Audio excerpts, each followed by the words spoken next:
Tout le monde est détendu. On va arriver à communiquer. Bonsoir. Bonsoir à tous. La France est au pied du mur. Le mur de la dette. Qui est responsable? Qui doit payer? On entend beaucoup depuis quelques jours les experts, on entend beaucoup les politiques et c'est normal. Mais qu'en est-il des Français? Deux France se font face. Elles ne sont pas d'accord.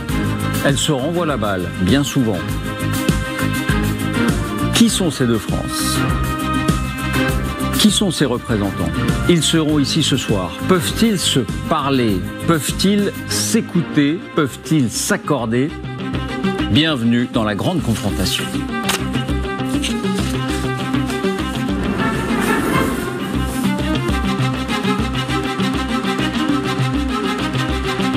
Jacques Papin.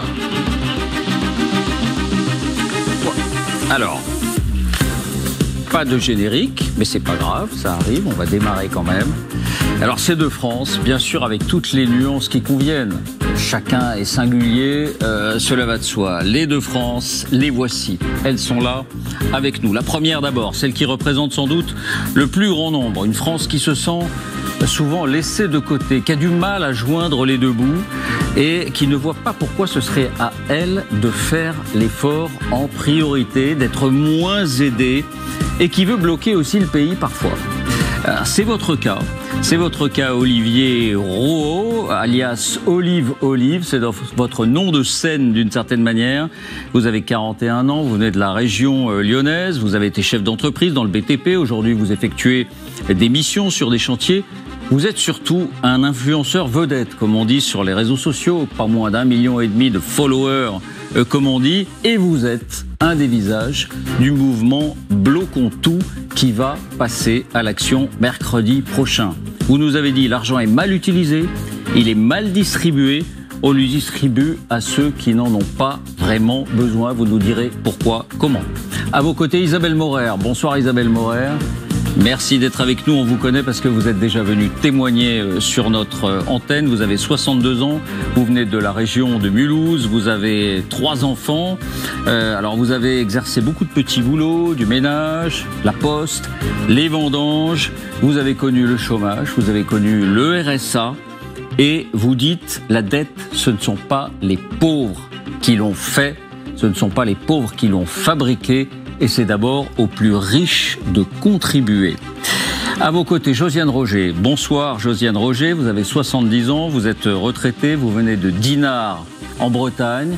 Alors vous avez travaillé à l'usine en 3-8 pendant des années, vous avez connu aussi beaucoup d'autres petits boulots, vous avez 7 enfants, 14 petits-enfants et vous dites je suis à 1 euro près, 1 euro près.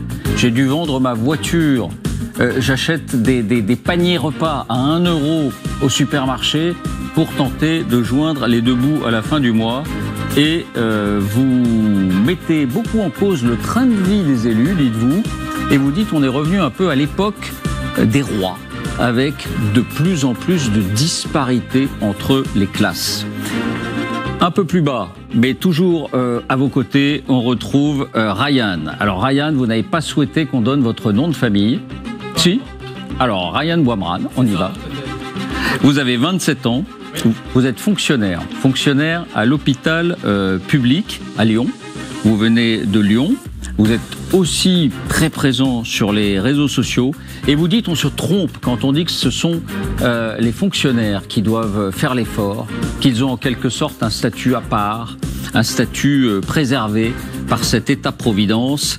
Et vous dites on ne peut pas limiter leur salaire ou leur emploi parce qu'on est déjà à l'os. Donc vous nous en direz plus dans un instant. À vos côtés, Johanna Roland. Bonsoir Johanna Roland. Vous avez 34 ans, vous êtes mère, célibataire, de 2 enfants, de 4 et 5 ans. Vous travaillez comme commercial pour une chaîne hôtelière. Et vous dites, avec mon salaire, j'ai tout juste de quoi vivre. Je dois m'occuper de mes enfants, m'obliger à travailler des jours fériés en plus et me retirer un droit, celui de voir mes enfants. Et à vos côtés, Axel Mahadimbi. Bonsoir Axel Mahadimbi, vous êtes étudiant, vous avez 20 ans, étudiant à Bordeaux en AES, administration économique et sociale, et vous dites « Je ne trouve pas normal de devoir travailler pour financer mes études. Vous avez par exemple travaillé 2 jours dans une chaîne de restauration rapide très connue dont on ne citera pas le nom et vous avez dit c'est trop dur, c'est inconciliable avec mes études, j'ai dû arrêter. C'est aux retraités de payer, aux fameux boomers. Eux, alors peut-être pas tous les retraités, je vois que derrière on secoue la tête, mais vous dites c'est aux boomers de retraités, ceux qui ont gagné beaucoup d'argent. Et puis face à vous, alors juste à côté, il y a cette deuxième France. C'est la France qui crée, qui entreprend, c'est la France qui vit mieux aussi, qui paye beaucoup d'impôts, et qui peut avoir le sentiment parfois que l'État social décourage, l'État social français décourage le travail, décourage les autres d'en faire autant d'une certaine manière. Et vous dites, on ne peut pas nous contribuer davantage à financer cet État-providence. Parmi vous, Catherine Barthélémy. Bonsoir Catherine Barthélémy. Alors vous, on vous connaît aussi parce que vous avez déjà témoigné également sur l'antenne de LCI. Vous avez 81 ans, vous venez de Wappy en Moselle où se trouve l'entreprise que vous présidez depuis longtemps. C'est une entreprise spécialisée dans les matériels de manutention, 1100 salariés, le groupe Manuloc, et le magazine Challenge vous a classé dans son dernier classement 190e fortune de France. Vous dites l'État français est trop lourd, on tire sur les créateurs et on actionne trop l'assistanat. À vos côtés se trouve Thomas, 27 ans. Alors vous n'avez pas souhaité donner votre nom de famille, Thomas. Pour quelle raison d'ailleurs ? Alors il n'y a pas de micro, pardon. Donc je traduis votre réponse par mesure notamment de sécurité. Absolument. C'est vrai que ça dit beaucoup de choses sur le débat aujourd'hui, la difficulté du débat, la polarisation du débat, parfois la violence du débat. Et c'est pour ça qu'on est impatient de vous entendre. Vous ne serez pas du même avis. Vous vous opposerez, mais vous vous respecterez. En tout cas, c'est l'esprit de cette émission.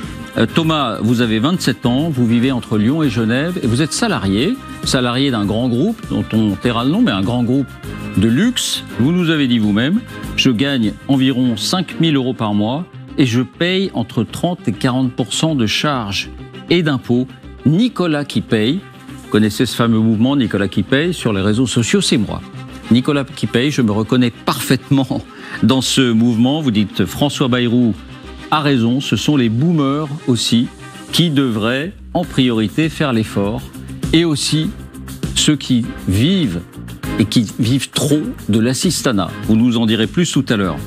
Avec vous, Geneviève Béguer. Bonsoir Geneviève Béguer. Vous avez 86 ans, vous avez 2 enfants, vous êtes... alors c'est assez exceptionnel parce que vous avez travaillé jeune et vous avez travaillé jusqu'à il y a quelques semaines, à 86 ans. Vous venez seulement de fermer le café que vous teniez en Moselle, la ville de Porcelette. Bonsoir Tariq Amouni, vous avez 43 ans, vous êtes patron d'une société de livraison à Laval, une société assez importante, 3 millions d'euros de chiffre d'affaires, mais vous nous avez dit je pourrais développer beaucoup plus ma société, je pourrais créer beaucoup plus d'emplois, mais je ne trouve pas de salariés, je ne trouve pas de personnes fiables avec qui travailler, qui accepteraient de travailler. Vous nous avez dit, par ailleurs, on est étouffé par les taxes.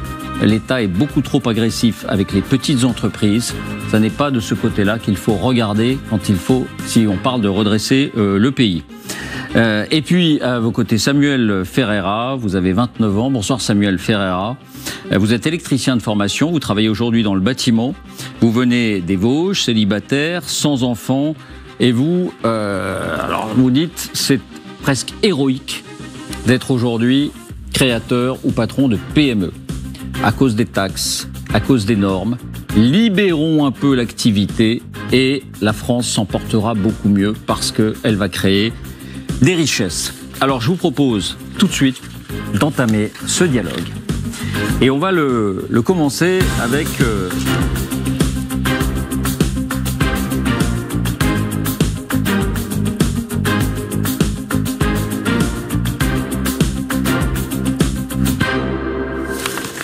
Voilà, et on va le commencer avec vous. On va le commencer avec vous, Olive, comme on vous appelle. C'est l'actualité, parce que ce mécontentement social et comment dire, cette inquiétude face aux sacrifices qui viennent, elle débouche sur une journée de blocage. Alors, il y aura des manifestations. Vous vous dites, moi, je n'irai pas manifester. Mais le blocage, oui, bloquons tout. Vous revendiquez le mouvement. Vous en êtes un des visages. Qu'est-ce qui vous a amené à prendre cette décision, bloquons tout ?